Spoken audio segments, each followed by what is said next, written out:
우리 오늘 함께 보실 하나님 말씀 같이 보시겠습니다. 사도행전 2장 우리 22절부터 24절까지에 있는 말씀을 같이 봉독하십니다. 이스라엘 사람들아, 이 말을 들으라. 너희도 아는 바와 같이 하나님께서 나사렛 예수로 큰 권능과 기사와 표적을 너희 가운데서 베푸사 너희 앞에서 그를 증언하셨느니라. 그가 하나님께서 정하신 뜻과 미리 아신 대로 내준 바 되었거늘 너희가 법 없는 자들의 손을 빌려 못 박아 죽였으나 하나님께서 그를 사망의 고통에서 풀어 살리셨으니 이는 그가 사망에 매여 있을 수 없었음이라. 우리 36절에 있는 말씀 한 절 더 봉독합니다. 그런즉 이스라엘 온 집은 확실히 알지니 너희가 십자가에 못 박은 이 예수를 하나님이 주와 그리스도가 되게 하셨느니라 하니라. 아멘. 오늘 하나님 말씀은 참 특별한 말씀입니다. 성경에 나오는 하나님의 교회가 이 땅에 선포한 최초의 설교입니다. 성경뿐만 아니라 교회 역사에 처음으로 교회가 이 땅에 하나님의 복음을 선포한 내용이 오늘 본문의 내용입니다. 이 복음을 선포한 사람은 베드로입니다. 우리는 이 베드로가 어떤 사람이었는지를 성경을 통해서 비교적 잘 알고 있습니다. 특별히 예수님께서 돌아가시기 직전 베드로의 행적은 아주 자세하게 성경에 나와 있습니다. 그는 아주 자신의 가득 찬 사람이었습니다. 주님과 함께하는 것이 그의 인생에서 그렇게 좋을 수가 없고 그렇게 기쁠 수가 없을 만큼 그런 만족한 삶을 주님을 따라다니며 경험하고 있던 순간입니다. 그러기에 그는 자신 있게 자기의 목숨을 내어놓고 주님을 섬기겠다라는 말도 합니다. 그러나 막상 주님이 십자가로 가게 되니까 저의 발걸음이 멈추게 됩니다. 우리가 성경을 통해서 알고 있는 것처럼 예수님이 재판을 받는 그 시간, 베드로는 예수님이 재판을 받는 그 자리에 와 있었습니다. 그런데 어린 소녀가 베드로를 알아봅니다. 그리고 베드로가 예수님을 따라다닌 사람이라고 지적을 합니다. 그때 베드로가 아니라고 부인을 하는데 베드로의 말을 들은 주변 사람들이 오히려 내가 그 사람이다라고 말을 합니다. 왜냐하면 베드로의 말투가 갈릴리 사람의 말투였기 때문에 금방 드러났다는 말입니다. 그날 재판정에 모인 대부분의 사람은 아마 유대 지역에 사는 사람들이었을 겁니다. 대제사장의 집 안에 찾아와서 함께 거할 수 있을 정도의 사람들이었으니까 꽤 신분도 또 삶의 또는 수준도 비교적 높은 사람이었을 수도 있습니다. 그런 그들에게 베드로가 이제 시골 사람의 음성으로 사투리로 말하는 소리는 금방 티가 난 것입니다. 그래서 그들은 야, 네 소리 들어보니 너 갈릴리 사람이 맞구나 이렇게 이야기를 합니다. 그러자 베드로는 부인하고 심지어는 맹세를 합니다. 그때 닭이 울었고 저가 예수님의 눈길을 보고 뛰쳐나갔다고 성경은 기록하고 있습니다. 이렇게 베드로는 예수님을 따라 나섰지만 따라가지 못한 사람이었습니다. 십자가 앞에서 그의 발걸음이 멈췄습니다. 비단 베드로뿐만 아닙니다. 예수님을 따라갔던 모든 제자들, 또 예수님의 죽음을 안타까워하면서 통곡하며 탄식하는 여인들도 사실은 다 그 순간 그들의 발걸음이 멈췄습니다. 그들은 어떻게 더 이상 예수님을 따라갈 수 있을까 방법을 알지 못합니다. 아니, 갈 수 없는 길이라고 생각을 합니다. 그들은 멈춰야 했고 뒤에 돌아서야 했습니다. 베드로는 그 후에 숨었고 두려워서 어찌할꼬 고민하고 있었던 사람으로 성경에 소개되어 있습니다. 그런 베드로가 50일 만에 변화됩니다. 예수님이 부활하셨고 부활하신 날 베드로는 예수님의 무덤을 찾아갔던 사람입니다. 무덤 안을 들여다보았고 빈 것을 알았습니다.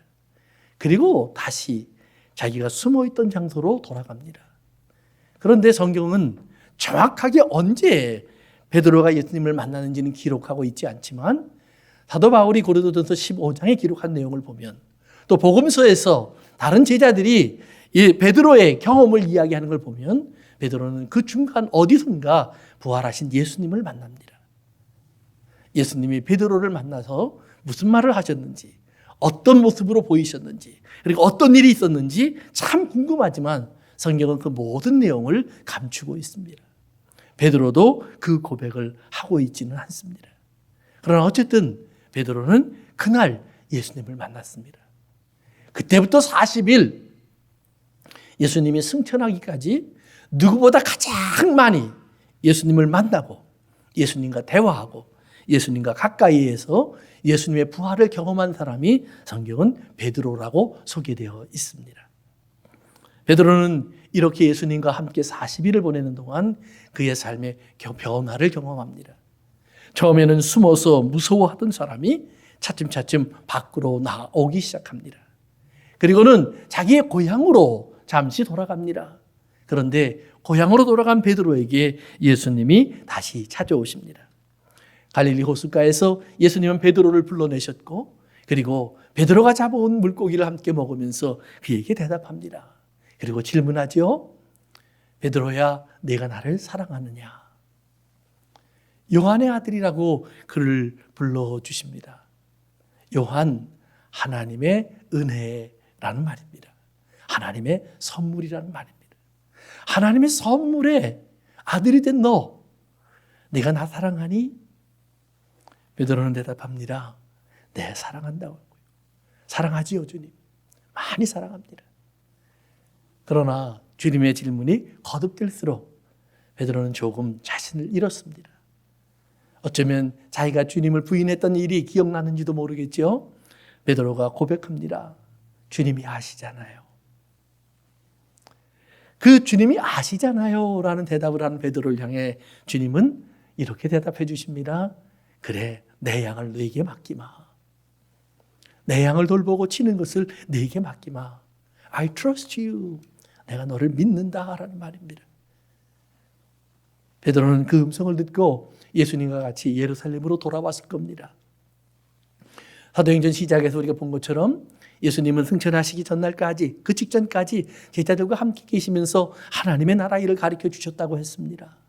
아마 집중적으로 베드로도 그 시간에 하나님의 나라의 일을 들었을 겁니다.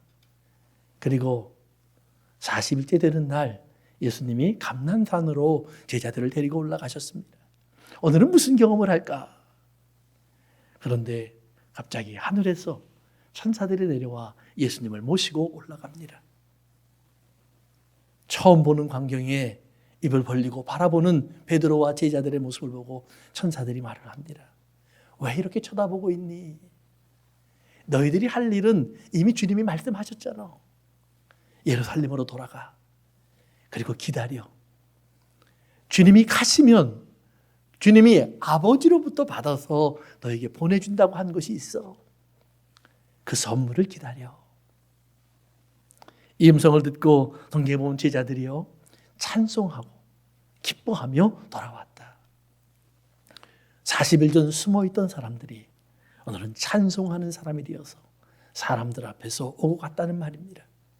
그리고 사도행전에 이어지는 내용들을 읽어보면 그들은 매일 성전에 모였습니다.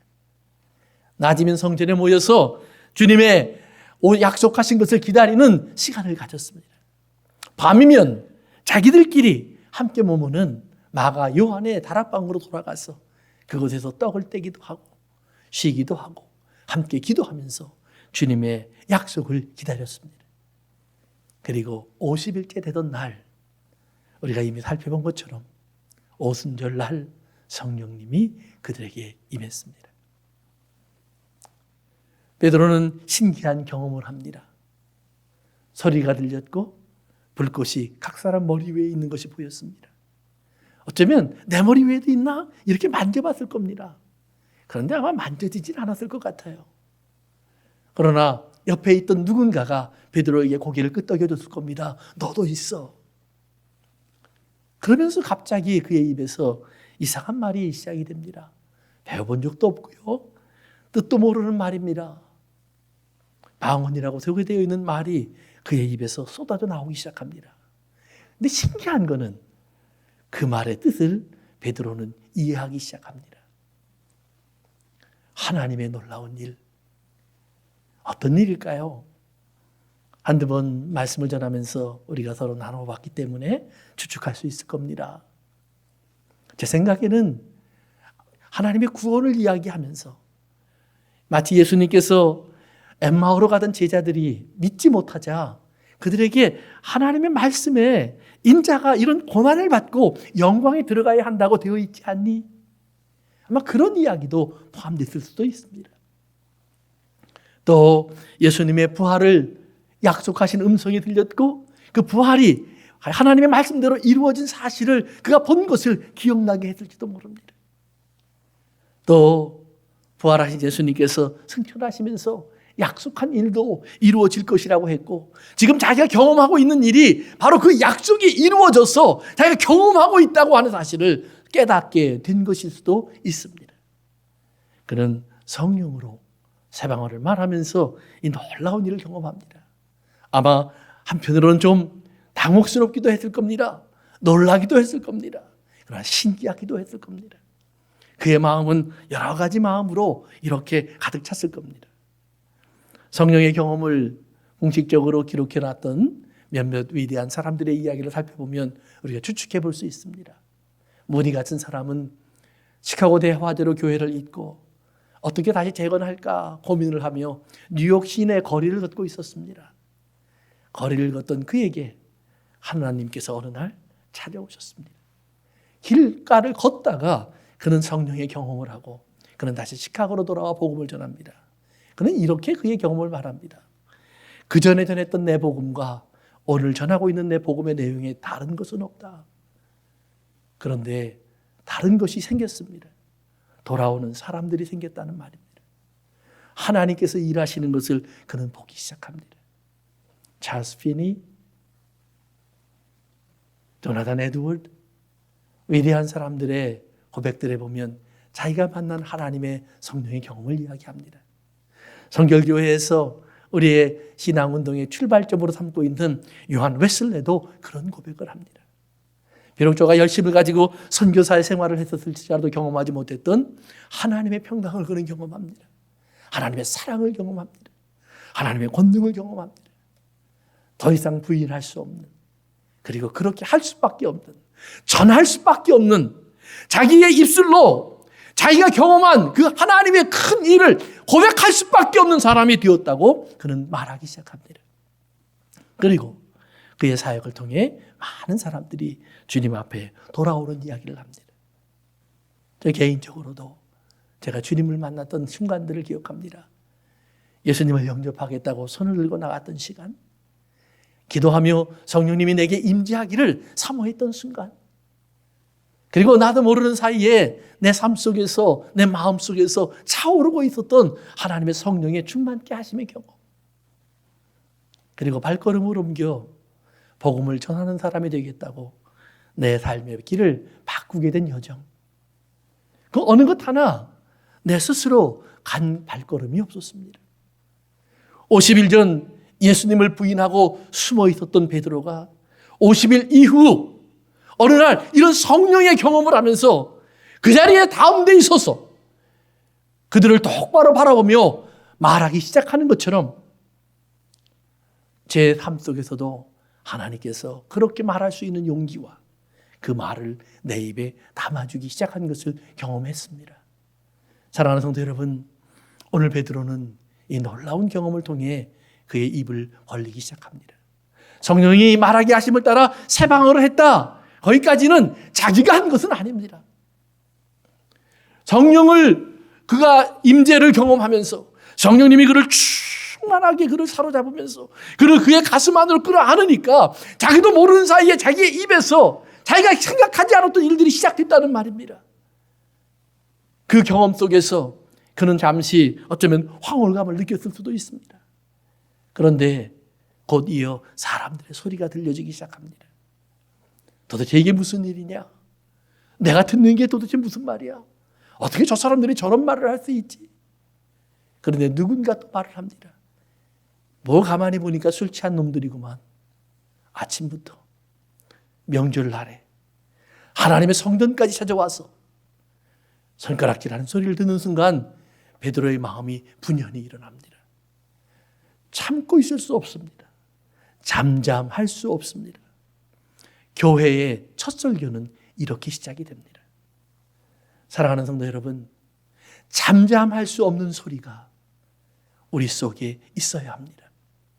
세상이 교회를 보면서 이 땅의 사람들이 예수님을 놓고 아무것도 아닌 것처럼, 그저 한 사람이었던 것처럼, 조금 훌륭한 사람이었던 것처럼, 위인처럼 얘기할 때, 하나님이 마치 안 계신 것처럼 얘기할 때, 이 땅의 재난과 환난을 보면서 하나님이 살아계시면 과연 이런 일이 있을 수 있는가?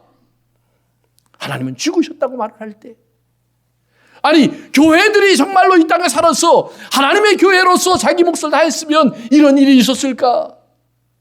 교회를 손가락질할 때, 하나님의 성도들이 과연 하나님을 알고는 있을까? 저들이 믿는 하나님이 정말 살아계신 하나님일까? 이렇게 세상이 질문할 때, 사랑하는 성도 여러분, 여러분 속에 대답할 말들이 있어야 한다는 말입니다. 성경은 예수님을 통해서 우리에게 알려주십니다. 환난이 오는 시간, 많은 사람들이 믿는 자들의 입을 막기 위해서 가둔다고 했습니다. 때로는 때리기도 한다고 했습니다. 그때 우리에게 질문도 던져진다고 했습니다. 과연 너희들이 믿는 하나님이 살아계시냐? 예수님이 돌아가시기 전에 집중적으로 받았던 질문도 그 질문입니다. 네가 하나님의 아들이 맞느냐?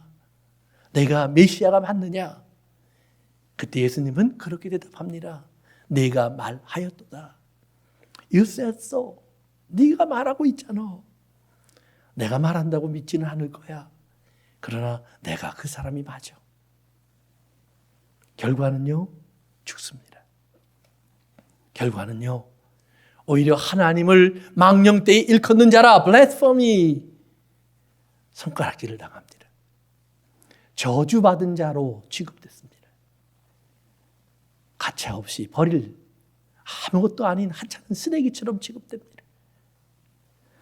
그렇게 예수님은 죽음을 맞습니다. 바꾸어 말하면 오늘 여러분들이 코로나 바이러스로 인해 죽어가는 이 세상 앞에 나가 네, 하나님은 여전히 우리를 사랑하십니다라고 말을 하면 세상 사람들은 어쩌면 미쳤다고 얘기할 수도 있습니다. 그 병에 걸려 죽어가면서 그래도 하나님은 우리를 사랑하십니다라고 말을 하면, 그런 하나님이라면 나는 믿지 않겠다고 세상은 돌아설 수도 있습니다. 우리의 모습과 함께 버림받을 수도 있는 하나님, 던져질 수도 있는 하나님, 기사와 이적과 표적과 능력 속에 나타나는 하나님이 아니라 십자가로 가야 되는 하나님이라면 이 세상은 환영하지 않을 수 있다는 말입니다. 그런데 오늘 베드로는 분연히 일어나서 말을 합니다. 그래, 맞아. 예수님이 어떤 분인 줄은 단순히 예수님의 입에서 나온 그 말씀 때문만이 아니야. 하나님께서 우리에게 보여주신 증거가 있잖아. proof. 그 증거가 뭔데요? 기사와 이적과 표적이니라. 하나님의 아들 예수 그리스도이시기 때문에 할 수 있었던 일들을 하나님은 충분히 보여주셨어. 봐, 너희들이 다 알고 있잖아. 예수님이 살리신 사람이 거기에 서 있었고, 말을 하게 한 벙어리가 거기에 있었고, 일으키신 안진뱅이가 거기에 있었고, 깨끗하게 치료받은 문둥병자들이 거기에 있었고, 귀신이 쫓겨나간 사람들이 거기에 있었어요. 수많은 증거들이 그 앞에 있었다. 예수님이 하나님의 아들이심을 하나님은 이렇게 증거하셨는데 너희가 이 예수를 죽였다. 영어 표현은 좀 더 잘 마음에 와닿습니다. This Jesus, 이 예수님을 you killed, 내가 죽였다. 아주 명확하게 나와 있습니다. 이 예수님을 내가 죽였다. 거기에 모여있는 사람들, 베드로가 지금 하는 설교를 듣고 있는 사람들 가운데 상당수는 50일 전 예수님을 죽였던 일에 가담했던 사람일 겁니다. 물론 새로 오순절날 순례객이 되어서 먼 곳에 찾아온 사람, 6월절에 어떤 일이 있었는지 정확히 모르는 사람 분명히 있었을 겁니다. 그러나 적어도 그곳에 있는 제사장들과 공회원들과 예루살렘 사람들은 그 사실을 기억할 겁니다. 그리고 그때 도망갔던 제자들의 모습도 기억할 겁니다. 그리고 언제부턴가 저들이 시내로 나와서 성전에 모여서 예수님의 부활을 이야기하며 약속한 것을 기다린다고 했던 이야기들도 그들은 목도했을 겁니다. 그들에게 베드로가 말하는 겁니다. This Jesus, 바로 그 예수님을 너희가 죽였어. 베드로가 이 말을 할 때 그러면 자기는 무죄하다는 얘기를 했을까요? 그것은 아닐 겁니다. 그런데 사도행전을 보면 이 소리가 반복됩니다. 왠지 아십니까? 사도행전에 주로 복음을 듣는 사람들이 바로 유대인들이었기 때문입니다. 예수님을 죽이는 일에 앞장섰던 사람, 하나님께서 약속하신 대로 메시아를 다윗의 후손으로 그들 가운데 보내주셨고 약속하신 대로 말씀대로 예수님의 모든 삶이 이루어지게 하셨어요. 그 성경책을 그들은 가지고 있고 성경 구절들을 찾아가면서 그들은 확인할 수 있었어요. 그러나 그들은 그 말씀을 믿지 않았어요. 자기들의 생각과 자기들의 기준을 만들어 놓고 하나님 말씀에 뭐라고 되어 있는가를 찾아보지 않고 그렇게 거절해 나간 사람들이에요. 그들을 베드로는 엄하게 꾸짖고 있는 겁니다.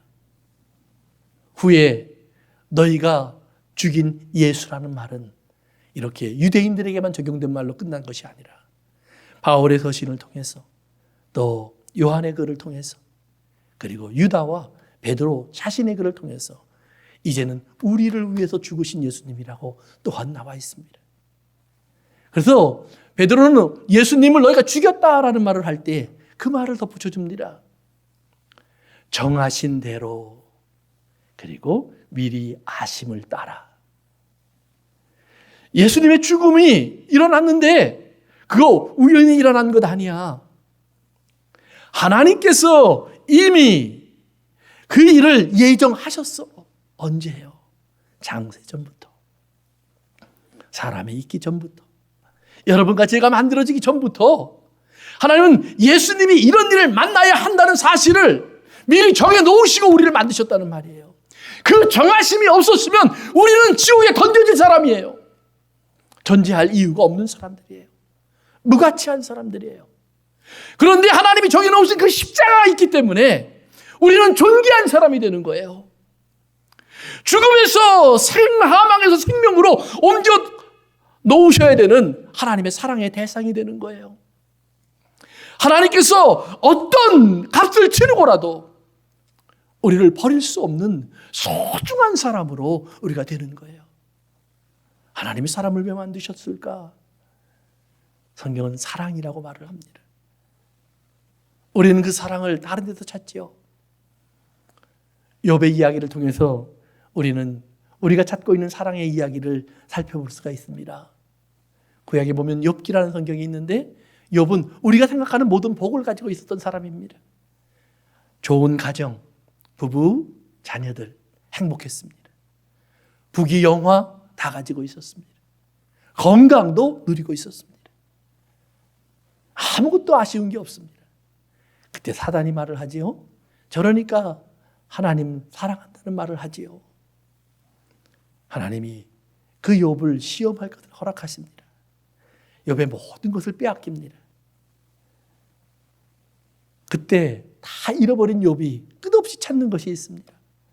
하나님 어디 계십니까? 날 사랑하시는 건 맞습니까? 공평하신 하나님인 건 맞습니까? 공의의 하나님 맞습니까? 지금도 우리를 다 보고 계시고 다 알고 계시는 하나님 맞습니까? 우주 만물을 다 하나님 뜻대로 주관해 가시는 하나님 맞습니까? 이게 하나님이 계신 증거인가요? 우리는 결과를 알고 있습니다. 욥은 어느 날 하나님을 만났습니다.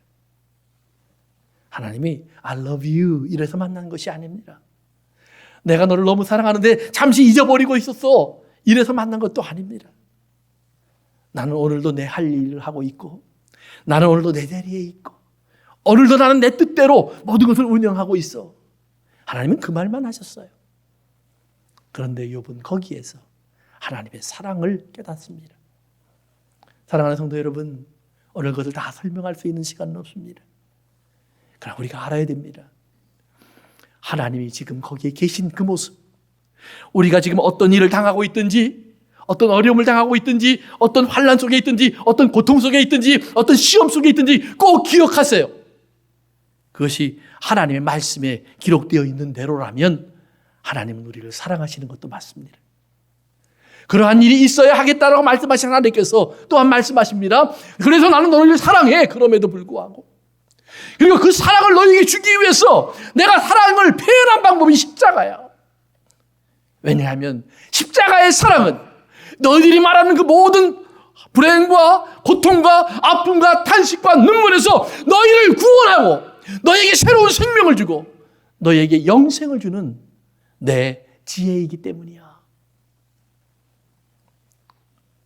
사랑하는 성도 여러분, 50일 전 예수님을 부인한 베드로, 예수님을 미워했던 것은 아닙니다. 그러나 50일 후 베드로가 경험한 하나님은 전혀 다른 차원의 하나님입니다. 자기가 아무리 했어도 그 십자가를 이해할 수 없었던 베드로가 하나님의 성령의 임재 속에서 그 십자가를 넘어가기 시작합니다. 나는 십자가를 이해할 수 없어서 도망갔지만 하나님께서는 십자가에 예수님을 못 박으셔야 될 이유가 있었구나. 우리가 예수님을 죽이도록 내버려 두셔야 될 이유가 있었구나. 우리가 얼마나 죄인인가를 알아야 하는구나. 우리가 얼마나 미련한가를 알아야 하는구나. 하나님이 준비하신 것을 이렇게 철저히 버리는 사람, 생명과가 있음에도 불구하고 선악과를 택하는 사람, 삶의 길, 생명의 길이 있음에도 불구하고 죽을 수밖에 없는 길을 가는 사람, 얼마든지 아름답고 거룩하고 온전한 삶을 살 수 있음에도 불구하고 죄와 탐욕에 빠져가는 사람, 이런 나의 연약함과 모자람과 허물을 하나님께서는 끼어 안고 사랑하시기 위해서 하나님이 준비하신 길이 바로 십자가구나. 바울은 그러기 때문에 우리가 예수님을 모를 때의 일을 이렇게 얘기합니다. 너희는 다 하나님의 원수가 되었다. 우리가 예수님을 알기 전에 살았던 우리의 생활은 끄집어내면 그건 말하기도 부끄러운 것이다. 오늘 여러분에게 그 말을 하는 겁니다. 여러분 한 사람 한 사람 마음속에 있었던 것들을 다 끄집어내고 나면 얼마나 부패하고 썩고 더러운 냄새가 나는지. 전인법 목사 오늘 강단에 서 있지만 내 안에 있었던 걸 내가 다 끄집어내면 얼마나 역겹고 얼마나 구역질 나는 사람인지, 여기에 가까이 있을 수 있는 그 어떤 사람도 존재할 수 없는 그 더럽고 추한 사람인지. 그런데 그것을 예수님의 보혈이 덮어버립니다. 성도 여러분, 너희가 예수님을 죽였다. 그런데 그것은 예정되어 있었다는 말입니다. 우리가 예수님을 죽인 그 순간, 예수님이 십자가로 간 그 순간 우리의 죄악 때문에 세상이 컴컴해지는 것이 아니라 우리의 죄를 씻어내시는 예수님 때문에 오히려 이따가 생명의 빛이 다시 비춰진다는 사실을 믿으셔야 합니다. 하나님의 아름다움이 다시 드러나기 시작한다는 사실을 깨달으셔야 합니다. 그렇기 때문에 그 하나님의 성령이 임재할 때 제자들이 가장 먼저 한 것이 사방언을 말하는 것입니다. 내가 공부하고 깨달아서 할 수 있는 말이 아니라는 말입니다. 내가 노력하면 깨달을 수 있는 말이 아니라는 말입니다. 하나님의 사랑을 경험한 사람만이, 알게 된 사람만이 말할 수 있는 고백이라는 말입니다. 이 고백을 세방언으로 터뜨렸던 베드로가 그렇기 때문에 그 하나님의 사랑을 의심하는 사람들의 소리를 듣자마자 벌떡 일어납니다. 그리고 나를 사랑하신 하나님을 말하기 시작합니다. 하나님께서 이 일을 미리 하셨다. 얼마나 힘드셨을까요? 사람이라면. 그런데 하나님은 주저하지 않으셨습니다. 내가 생각할 때는 그런 일이 있어야 된다는 걸 알면 굉장히 꺼려질 것 같은데, 주저할 것 같은데, 성경에 보면 하나님은 창조를 고민하신 적이 없습니다. 하나님은 창조를 기뻐하셨습니다. 새벽별들이 노래하는 가운데 창조가 진행됐습니다. 하나님의 위대하심과 아름다움에 놀라운 찬양이 하나님의 보좌를 가득 둘러싸고 있습니다. 거룩과 영광의 찬송 소리가 끊임없이 울려 퍼집니다. 그리고 그렇게 미련하고 제 마음대로 제 고집대로 살아가는 우리들의 입술, 그렇게 하나님이 사랑을 보여주셔도 알지 못하는 우리들, 이렇게 아름다운 지구를 주셨어도 아낄 줄 모르는 우리들, 이렇게 귀한 형제와 자매를 주셨음에도 불구하고 그들을 형제와 자매로 받아들일 수 없는 우리들, 원수로 삼고 시기와 질투의 대상으로 삼고 형제가 형제를 죽이고 부모와 자식이 대적하고 남편과 아내가 등을 지는, 그리고 손가락질을 하고 있는 오늘 이 땅을 살아가는 이 지극히 이기적이고 지극히 독선적이고 지극히 정력적이고 탐욕적인 사람들, 그런데 그 안에 하나님의 사랑이 부음받으면, 사랑하는 성도 여러분, 저와 여러분들 삶 속에도 사랑이라는 말을 깨달을 수 있다는 말입니다. 하나님이 미리 아신 것은 그들이 이런 악독한 죄인이 되는 것도 맞지만, 이런 과정을 지나면 십자가와 하나님의 은혜를 깨달으면 그들은 생명의 성령의 법의 세계, 하나님은 사랑이라는 말을 할 수 있는 사람, 그리고 그 사랑이 내 안에 있음을 말할 수 있는 사람으로 바뀌어진다라는 말입니다. 예수 믿으면 천사가 된다고요? 아니에요. 그 말을 하는 것은 아닙니다. 여전히 부족하고 모자람이 나타납니다. 그러나 적어도 예수 믿는 사람이면 죽기까지 애써야 될 것이 있습니다. 용서하는 일입니다. 용서를 위한 사랑을 주는 것입니다. 용서할 수 있는 사랑을 주는 것입니다. 대상이 누구냐고요? 원수와 저주하는 사람까지 확장됩니다. 원수와 저주하는 사람까지 확장된 그 사랑을 하지 않으면 나는 하나님의 사랑을 모르는 사람이라고 성경은 분명히 말하고 있습니다. 반대로 말하면 그 사랑을 알면 이럴 때도 사랑해야 되는구나, 이 생각을 한다는 말이에요. 그리고 되지 않는 나를 하나님 앞에 내어 맡긴다는 말이에요. 사람이니까 안 해도 되지, 모자란 채로 사는 거지, 이게 사람이지. 아니요, 하나님의 사람이라면 왜 안 될까요 하며 하나님 앞에 몸부림친다는 말이에요. 이 틀에서 나를 벗어나게 해주셔서 하나님의 뜻이 이루어지게 해주십시오. 그래야 성령의 능력이 임재한다는 말이에요. 우리 성순이 성령 받았어 말을 하면 나는 신기한 경험을 했어, 이런 말을 합니다. 성령 받았어, 나는 환상을 봤어. 그 환상이 나에게 무엇을 하게 합니까? 십자가를 지게 해야죠. 성령 받았어, 나 꿈을 꾸었어. 그래요, 그 꿈이 나에게 어떤 일을 하게 합니까? 사랑하는 성도 여러분, 어제까지 하지 않았던 용서를 위해서 오늘은 나를 저 복종시키려고 애쓴다는 말이에요. 예언의 말을 들었어. 방언을 통해서 하나님의 말씀이 통변이 되어서 내 귀에 들려졌어. 그러면 어떤 일을 한다는 말입니까? 예수님이 하나님의 말씀을 하는데 아시기 때문에 겟세마네 동산에서 몸부림치신 것처럼 아버지의 뜻이 내게 이루어지기를 원합니다라고 오늘 여러분과 저도 그렇게 하지 않겠는가라는 말입니다. 사랑하는 성도 여러분, 베드로는 일어나서 말을 합니다. You killed this Jesus. 너희가 이 예수를 죽였다. 사랑하는 성도 여러분, 그것이 우리가 교회가 전했던 첫 번째 복음의 핵심 단어라는 말입니다. 고린도전서 15장에서 바울은 그렇게 말을 합니다. 그렇기 때문에 하나님께서는 성경대로 예수 그리스도가 죽으시게 하시고 성경대로 예수 그리스도를 다시 살리셨느니라. 이것이 처음 교회의 메시지의 핵심이었고 신약 성경의 핵심이고 교회가 간직해온 전통입니다. 그렇다면 오늘 이 시대에 이 시간에 있는 교회들도 똑같은 메시지가 있어야 합니다.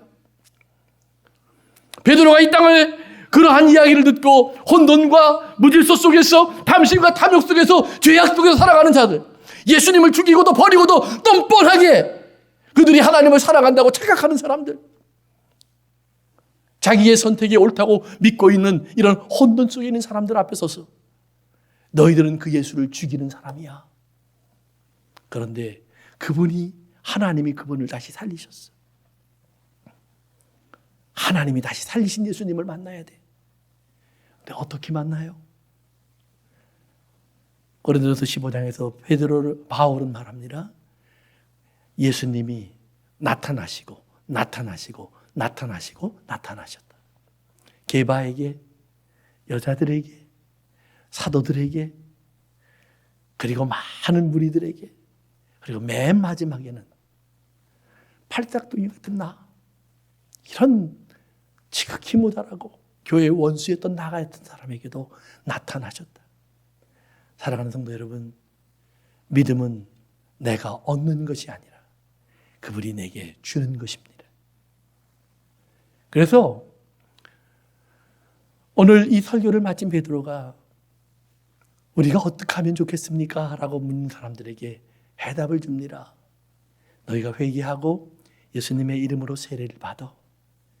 그리하면 죄 사함을 얻고 너희에게 the gift of the Holy Spirit, 성령의 선물이 올 거야.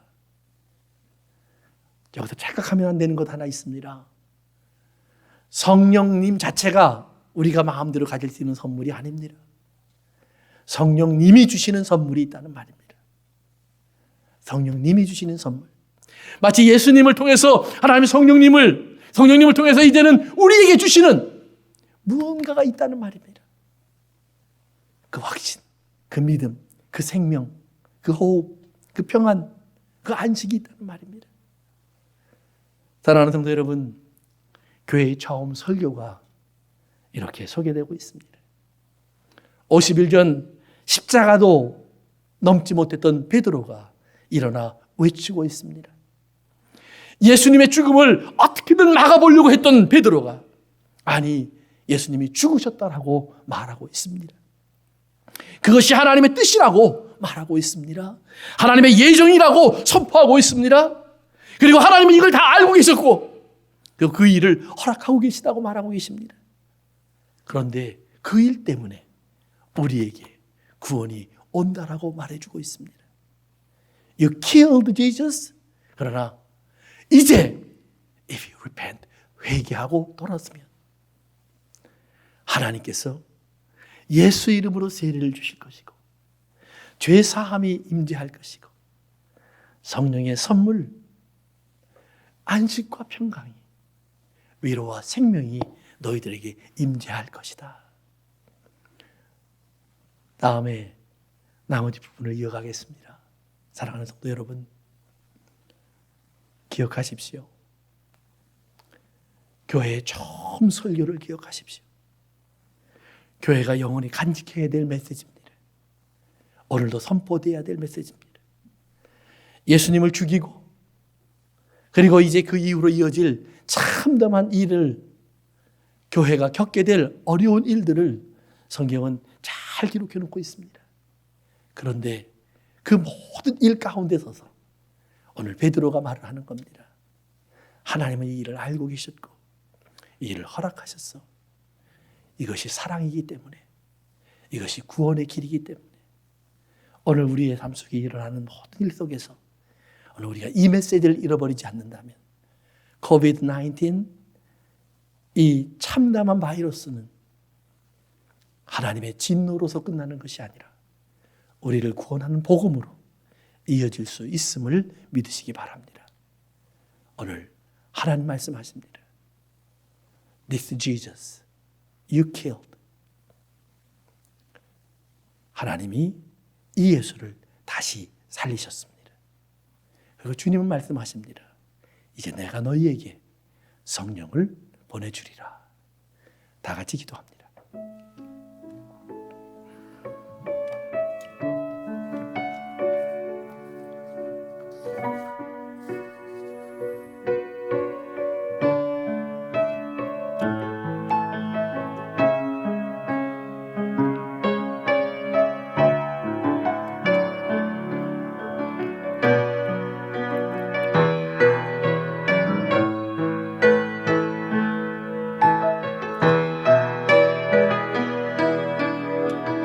너희는 가만히 있어 주가 하나님 됨 알지어다.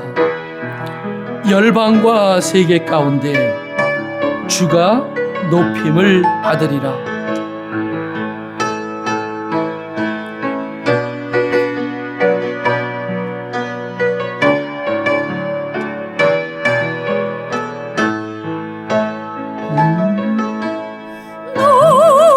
너희는 가만히 주님 감사합니다. 있어 우리의 하나님이 되어주심을 감사합니다. 이런 환경과 이런 시간 속에서 우리가 선포해야 될 메시지가 무엇인지, 교회가 다시 붙잡아야 될 메시지가 무엇인지 우리에게 알게 하여 주옵소서. 그리고 이제 우리가 그 죄 속에서 들어야 될 메시지가 무엇인지 우리가 알게 하여 주옵소서.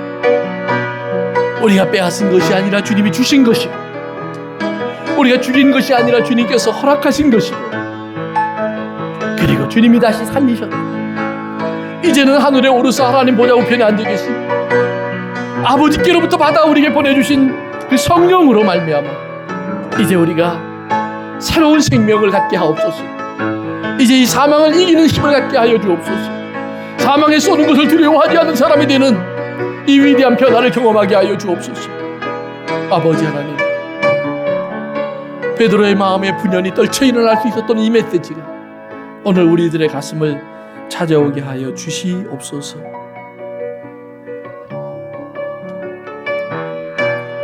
하나님은 우리의 피난처가 되시며 하나님은 우리의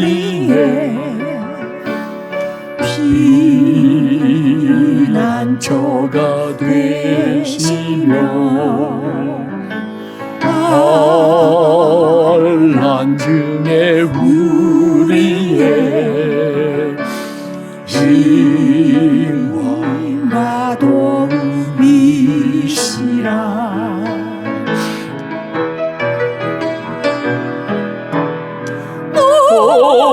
너희는 가만히 있어 주가 하나님 됨 알지어다. 열방과 세계 가운데 주가 높임을 받으리라. 너희는 가만히 있어, 너희는 가만히 있어 주가 하나님 됨 알지어다. 열방과 세계 가운데 주가 높임을 받으리. 우리 사랑합니다. 아버지 사랑합니다. 내 아버지 찬양합니다. 내 온 마음 다하여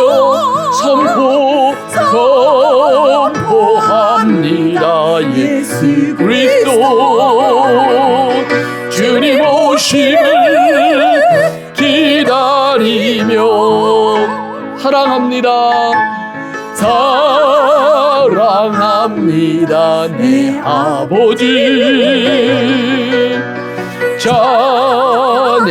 찬양합니다. 예수 마음 다하여 선포합니다. 예수 그리스도 주님 오심을 기다리며 우리 한 번 더 합시다. 사랑합니다. 내 아버지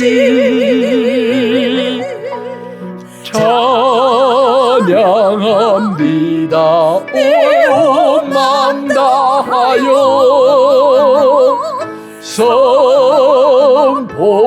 선포합니다. 예수 그리스도 주님 오심을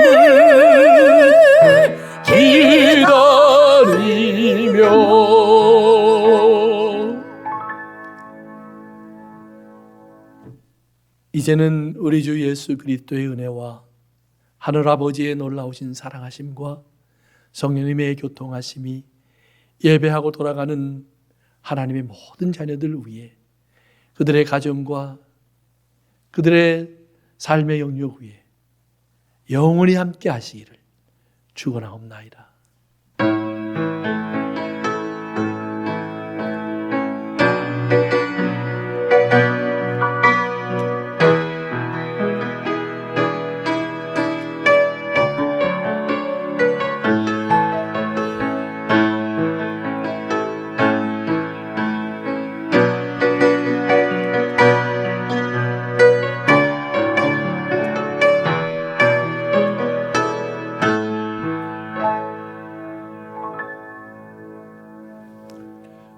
예배를 폐합니다.